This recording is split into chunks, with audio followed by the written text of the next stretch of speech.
उसके बाद मिर्ज़ा साहब जो हैं उन्होंने सूरह फतह की आयत पढ़ी, मुहम्मदुर रसूलुल्लाह वल्लज़ीना माअहू अश्शिद्दउ अलल कुफ़ारि रुहमाउ बैनहुम तराहुम रुक्कान सुज्जदन यब्तगून फ़ज़लन मिनल्लाहि व रिज़वानन सीमाहुम फ़ी वुजूहिहिम मिन असरिस सुजूद ज़ालिका मसलुहुम फ़ित तौरात व मसलुहुम फ़िल इंजील। सूरह फतह आयत नंबर 29। मिर्ज़ा साहब ने इसका तर्जुमा करते हुए बताया कि मोहम्मद सल्लल्लाहु अलैहि वसल्लम अल्लाह के रसूल हैं और जो लोग उनके साथी हैं, जो लोग उनके ये तमाम हस्तियां काफिरों पर मुकाबले में बड़े सख्त बहादुर और आपस में बड़े रहमदिल हैं। तुम उन्हें देखोगे कभी तो रुकू करते हुए और कभी सजदे की हालत में। इन अच्छे आमाल से वो अल्लाह के फजल और उसकी रज़ा के तलबगार रहते हैं। उनकी इबादत की अलामत उनके चेहरों पर सजदों के आसार से नुमाया है। उन यानी रसूलुल्लाह सल्लल्लाहु अलैहि वसल्लम और तमाम सहाबा के ये औसाफ तौरात में भी हैं और उनकी मिसाल इंजील में भी मौजूद है। ये मिर्ज़ा साहब का तर्जुमा। अल्लाह ताला के फजल करम से मारिफतुस सहाबा व अहले बैत सीरीज़ में सहाबा की दीन में अहमियत व ज़रूरत 2 अक्टूबर 2020 को यानी कि इस उन्वान के हमने 5वां हिस्सा 5th पार्ट जो अपलोड किया था, तो उसमें हमने इस आयत की पूरी वजाहत कि इससे मुराद क्या है हमने उसके अंदर बयान की थी। ज़रा समझिएगा बात को। आज भी मुफस्सिरीन में से 2 हज़रात के कौल में आप भाइयों को पढ़ के बताऊंगा। सरेदस्त मिर्ज़ा साहब के केवल तर्जुमे को देखेंगे कहीं वो जहन से ना निकल जाए। मिर्ज़ा साहब ने वल्लज़ीना माअहू का तर्जुमा किया है और जो लोग उनके साथी हैं, यानी मोहम्मद सल्लल्लाहु अलैहि वसल्लम के साथी हैं।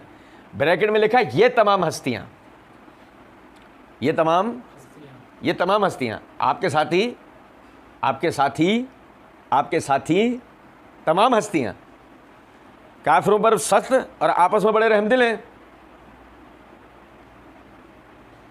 मिर्ज़ा साहब के मुक़ल्लिदीन की जनाब में 69वां सवाल हमारा है, अल्लाह आलिमुल गैब है या नहीं। अगर अल्लाह आलिमुल गैब है तो अल्लाह रब्बुल इज़्ज़त ने इन तमाम के तमाम सहाबा, आपके मिर्ज़ा साहब का क्या तर्जुमा, ये तमाम के तमाम सहाबा के लिए ये कहा है कि ये कुफ़ार के लिए सख्त और आपस में रहमदिल हैं। आपके मिर्ज़ा साहब का क्या तर्जुमा। तो अगर आप इन्हें जमल और सुफ़ैन में एक दूसरे के खिलाफ लड़वा के एक दूसरे को इनके हाथों कत्ल करवा देते हैं तो फिर इस आयत का मतलब क्या बचा। अल्लाह आलिमुल गैब है या नहीं, उसको पता था जमल और सिफ़ीन का या नहीं। अगर अल्लाह को पता था फिर भी अल्लाह ये बात क्यों कह रहा है कि वापस में रहमदिल है। हमारा मुकदमा तो हमने बिल्कुल वादे किया। मारिफतुस सहाबा व अहले बैत सीरीज़ में सहाबा के बाहिमी इख्तलाफात की हकीकत के उन्वान से हमने दलाइल के साथ ये बात साबित की है कि जमल और सिफ़ीन के अंदर जो हज़रात यानी कि उस प्रोपेगेंडे का शिकार होकर, उस साजिश का शिकार होकर शहीद हुए, सहाबा किराम रिज़वानुल्लाह अलैहिम अजमईन में से 20 सहाबा भी शहीद नहीं दिखाए जा सकते एक दूसरे के हाथों। 20 सहाबा, ये भी जानबूझ के मैं एक मुबालगा आमेज़ हिंसा दे रहा हूँ 20 का, जानबूझ के कि कोई जान लगाए मेहनत करे तो ज़्यादा में ज़्यादा 20 भी हमें दिखा सकता नहीं। तो समझें ज़रा बात को। अल्लाह आलिमुल गैब ने जो उनकी अपने इल्म से जान के जो उनके लिए बात कही कि यह आपस में रहमदिल हैं। अब आप हमसे नहीं पूछें या फिर आप बता दो जमल और सुफ़ैन, नहीं, हमसे नहीं पूछें। हज़ारों दफ़ा बता चुके हैं, आइंदा भी बताएंगे, लेकिन आप हमें बताएं ये आयत जो है अल्लाह के इल्म को वाज़े करती है या इल्म में जहल को वाज़े करती है, नाउज़ुबिल्लाह, जो कि काले वालों का कीदा है कि अल्लाह को बिदा हो जाता है, अल्लाह को अपने इल्म में ख़ता हो जाती है, नाउज़ुबिल्लाह। कहीं आप लोगों का भी तो वह कीदा नहीं बन गया है। मिर्ज़ा साहब आपको आहिस्ता आहिस्ता शाम गरीबा की तरफ तो ले आए हैं, आहिस्ता आहिस्ता वहाँ तो नहीं ले गए आपको। अगर नहीं ले गए, आज भी आप अल्लाह के आलिमुल गैब व शहादा होने का कीदा रखते हैं तो उस सूरत में अल्लाह को जमल और सिफ़ीन वालों के हालात का पता था ना, फिर भी कहा कि आपस में रहमदिल हैं। मिर्ज़ा साहब का क्या तर्जुमा, सब की सब हस्तियाँ ये हमें बताना है। और फिर कहते हैं तुम उन्हें देखोगे कभी तो रुकू करते हो और कभी सजदे की हालत में, और उनके अच्छे अमाल से वो अल्लाह के फजल और उसकी रज़ा के तलबगार रहते हैं। जबकि मिर्ज़ा साहब ने मसला 157 पार्ट 2 के अंदर ये बात कह रखी है सहाबा 3 कैटेगरीज में कैटेगराइज्ड हैं। उसमें दूसरा क्या बताया, तीसरा मिले जुले अमाल करने वाले यानी अच्छे और बुरे। जबकि इस आयत में मिर्ज़ा साहब ने खुद ने यह तर्जुमा लिखा है उनके अच्छे अमाल की वजह से। अगर वो मिले जुले अमाल करने वाले होते तो फिर इस आयत का कोई मतलब बचता नहीं बचता। अच्छा जी, फिर देखें ज़रा, ये मेरे हाथ में तफसीर कुर्तुबी है, इसकी जिल्द नंबर 8 का सफ़ा नंबर 690 है। इसी आयत की तफसीर करते हुए इमाम कुर्तुबी रहमतुल्लाह अलैह कहते हैं सहाबा सब के सब आदिल हैं, सहाबा सब के सब, भाई तवज्जो से सुनिएगा, अल्लाह ताला के वली, अल्लाह ताला के वलियों में से, अल्लाह ताला के औलिया में से और अल्लाह ताला के चुने हुए लोगों में से, अल्लाह के असफिया में से है। अंबिया किराम व रसूल के बाद बेहतरीन मखलूक में से हैं। अंबिया और रसूल के बाद अल्लाह की मखलूकात में सबसे बेहतरीन सहाबा इकराम। यह अहले सुन्नत का मज़हब है, यह अहले सुन्नत का मज़हब व मनहज है। इस उम्मत के आइम्मा की जमात का भी यही नुक्ता नज़र है, इस उम्मत के आइम्मा की जमात का भी यही नुक्ता नज़र है।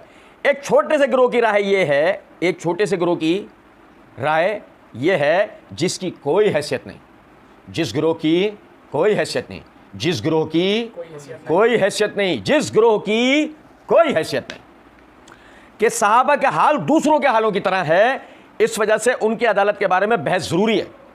ओ भाई मेरे प्यारे, ओ भाई मेरे प्यारे, सहाबा की अदालत के बारे में बहस ज़रूरी है।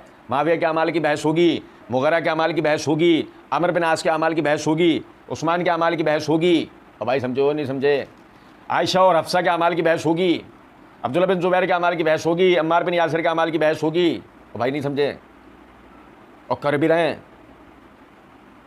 इस जमात की कोई हैसियत नहीं है। सुनो जरा बात, वो कहते हैं कि इस वजह से इनकी अदालत के बारे में बहस ज़रूरी है। उनमें से कुछ ऐसे हैं जो उनके अहवाल के दरमियान बिदात अमर के हवाले से फ़र्क करते हुए कहा कि पहले पहले वो आदिल थे, फिर उनके हाल बदल गए, उनमें जंग और खून खराबा हुआ, इसलिए बहस ज़रूरी है। भाई आप देखो ना, मिर्ज़ा साहब के मुकल्लिदीन नहीं, नहीं आप देखो ना सबके सब आदिल हैं, तो फिर ये जमल और सिफ़ीन ये क्या है, समझे बात को है नहीं। वो कहते हैं इनका यह कौल मरदूद है क्योंकि सहाबा इकराम में से बेहतरीन और जलील कदर हस्तियाँ जैसे कि सैयदना अली बिन अबी तालिब रज़ी अल्लाह तआला अन्हु, तलहा, ज़ुबैर रज़ी अल्लाह तआला अन्हुमा, जो इन हस्तियों में से हैं जिनकी अल्लाह ताला ने तारीफ़ की, उनका तज़किरा किया, अल्लाह ताला उनसे राज़ी हुआ, वो अल्लाह से राज़ी हुए, इस इरशाद के साथ उनके साथ जन्नत का वादा किया गया, मग़फ़िरतन व अजरन अज़ीमा, खुसूसन वो हज़रात अशरा मुबशरा जिनके जन्नत की बिशारत रसूलुल्लाह सल्लल्लाहु अलैहि वसल्लम ने दी, वो सरदार हैं, जबकि इनके बारे में कसीर आजमाइशें और इम्तिहानात आते रहे हैं। ये सब कुछ नबी अकरम सल्लल्लाहु अलैहि वसल्लम के बाद हुआ, जिसकी खबर नबी सल्लल्लाहु अलैहि वसल्लम उन्हें पहले ही दे गए थे। ऐसे उमूर उनके मर्तबे और फजीलत को साकित करने वाले नहीं हैं। जमल और सिफ़ीन जैसे उमूर उनकी मर्तबे और फजीलत को साकित करने वाले नहीं है, क्योंकि ये उमूर इज्तिहाद पर मबनी हैं। हर मुज्तहिद अजर का मुस्तहिक होता है, ना कि ख़ता का। हर मुज्तहिद अजर का मुस्तहिक होता है। और सुनो जरा बात को, फिर ये हाफिज़ इब्न कसीर रहमतुल्लाह अलैह तफसीर के अंदर जिल्द नंबर 5 के सफ़ा नंबर 142 में सूरह फतह में इसी आयत की तफसीर करते हुए फरमाते हैं कि अल्लाह रब्बुल इज़्ज़त फरमाता है कि इनकी मिसाल इंजील में खेती की मानी बयान की गई है, जो अपना सब्ज़ा निकालती है, फिर उसे मजबूत और ताकतवर कर देती है, फिर वो मोटा हो जाता है, तरक्की पाता है और अपने बालों पर सीधा खड़ा हो जाता है। अब खेती वाले की खुशी का क्या पूछना है। उसी तरह असहाबे रसूल सल्लल्लाहु अलैहि वसल्लम हैं कि उन्होंने आप सल्लल्लाहु अलैहि वसल्लम की ताईद व नुसरत की, बस वो आपके साथ वही ताल्लुक़ रखते हैं जो पट्ठे और सब्ज़े को खेती से था। खेती फलती फूलती है, अपने फल से खुश होती है। नबी सल्लल्लाहु अलैहि वसल्लम ने तरक्की की, वो अपने सहाबा से खुश हुए, वो अपने सहाबा से, वरना इस आयत का कोई मतलब, अगर आपके सहाबा इस लायक नहीं बने थे तो फिर इस आयत का कोई मतलब बचता नहीं है। अच्छा, फरमाया कि इमाम मालिक रहमतुल्लाह अलैह ने इस आयत से राफ़ज़ियों के कुफ्र पे इस्तदलाल किया क्योंकि वह सहाबा से चिढ़ते हैं और उनसे बुग़्ज़ रखने वाला काफिर है। उलमा की एक जमात भी इस मसले में इमाम साहब के साथ है। सहाबा इकराम के फ़ज़ाइल में और उनकी लग़्ज़िशों से चश्मपोशी करने में बहुत सी अहादीस आई हैं। खुद अल्लाह ताला ने उनकी तारीफ़ें बयान की और उनसे अपनी रज़ामंदी का इज़हार किया है। क्या उनकी बुज़ुर्गी में ये काफ़ी नहीं? क्या उनकी बुज़ुर्गी में ये काफ़ी नहीं? फिर अल्लाह रब्बुल इज़्ज़त ने फरमाया कि इन ईमान वालों और नेक अमाल करने वालों से अल्लाह ताला का वादा है कि उनके गुनाहों को माफ़ और उनको बड़े अजर और रिज़्क़ करीम जैसे सवाब और उनके लिए जन्नत के बदले साबित होंगे।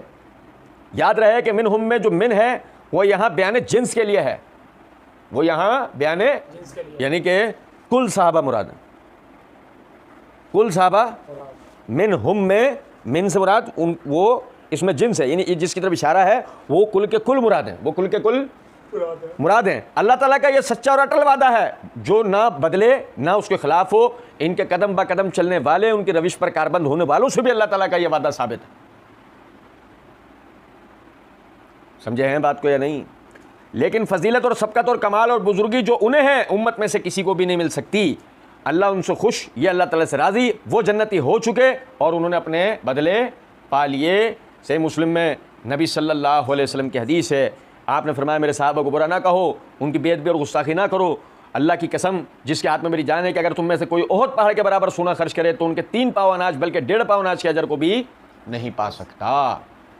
यह इस आयत की तफसीर है। मसलन मेरा बताना मकसूद क्या है, वाकई साहबा सारे काबिल एहतराम है और वाकई आयत उसकी दलील है, मगर मिर्ज़ा साहब मसला ये है, यह आयत पढ़ने के बाद भी आपके अंदर की मुनाफिकत निकलती, आपके अंदर की मुनाफिकत नहीं जाती, वो वैसे कि वैसे बाकी रहती है। और बदकिस्मती से मिर्ज़ा साहब के अंधे बहरे लंगड़े लूले मुकल्लिदीन में भी अब वो मुनाफिकत आहिस्ता आहिस्ता अंदर रासिख होती जा रही है। एक तरफ उन्हें रज़ी अल्लाह तआला अन्हु कहना और दूसरी तरफ उनको इसी तरीके से उनकी गलात, उनके बारे में इस तरह के नाउज़ुबिल्लाह इल्ज़ामात लगाना।